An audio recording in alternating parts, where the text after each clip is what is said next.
Hörmətli izləyicilər, kanala abunə olub like etməyi unutmayın. Günün xəbərləri təqdim edir. Oktyabrın 1-dən etibarən bəzi marşrut avtobuslarında və metroda gediş haqqı 60 qəpik olub.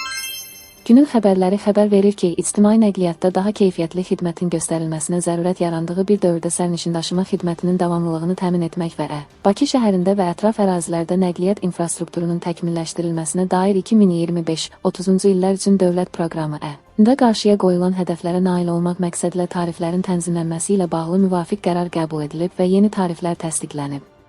Qərara görə metro nəqliyyatında həmçinin müasir tələblərə cavab verən və yalnız nağdsız ödəniş alətləri vasitəsilə fəaliyyət göstərən müntəzəm şəhər daxili, rayon daxili, qəsəbələr arası və şəhər ətrafı avtobus marşrutlarında sərnişindaşıma xidmətlərinin tariflərinin aşağı həddi, məsafədən asılı olaraq tariflər dəyişir, 60 qəpik müəyyən edilib.